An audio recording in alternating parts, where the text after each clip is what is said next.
Hello everyone, তোমরা সবাই কেমন আছো? Welcome to our YouTube channel Bandana makeover.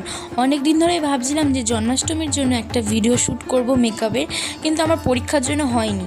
তারপরে যেহেতু সামনে পুজো, আমাদের পার্লার যা চাপ হচ্ছে সেই জন্য হয়নি। তো আজকের হঠাৎ করে ভাবলাম যে আজকেরই করে নিই, কারণ জন্মাষ্টমীর 2 দিন বাকি। তো আজকেরও পার্লারের চাপ ছিল। আমি মাকে বললাম যে তুমি আমাকে মেকআপটা করিয়ে দাও, তারপরে ভিডিও শ্যুট আমি করে নেবো, তাতে আমাদের জন্মাষ্টমীর ভিডিওটুকুনি হবে।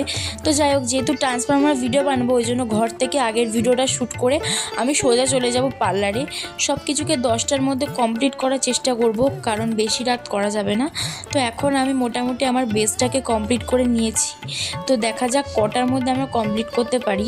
মেকআপটা তাড়াতাড়ি হয়ে গেলেও আজকের লুকের ড্রেস এবং ফুল কি করে ম্যানেজ করব জানি না। তো যাই হোক, এখন কিন্তু বাজে 9টা 7।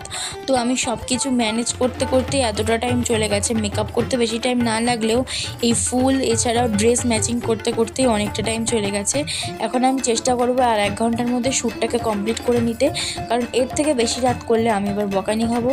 তো যাই হোক, এখন আমি রিং লাইট সেট আপ করে নিয়েছি ভিডিও শ্যুট করার জন্য। যেহেতু অন্ধকার, আমি বাইরে শ্যুট করতে পারবো না, ওই জন্য আমি রিং লাইটটা ঘরের ভিতরেই ঠিক করেছি।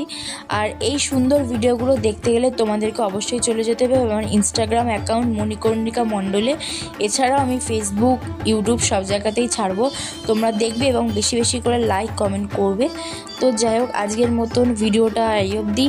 তারপরে আমি বাড়ি চলে এসেছিলাম। বাড়ি এসে আমার মেকআপ রিমুভ করে মুখে জাস্ট একটা সিড মাস্ক লাগিয়েছিলাম, কারণ স্কিন কেয়ার অবশ্যই ইম্পর্টেন্ট। আর আমার একটু স্কিনে ব্রণ বেরিয়ে যায়, অ্যালার্জি হয়ে যায়, ওই জন্য আমি বেশি বেশি করে স্কিন কেয়ার করি। তো আজকে ভিডিওটা এই অবধি, টাটা।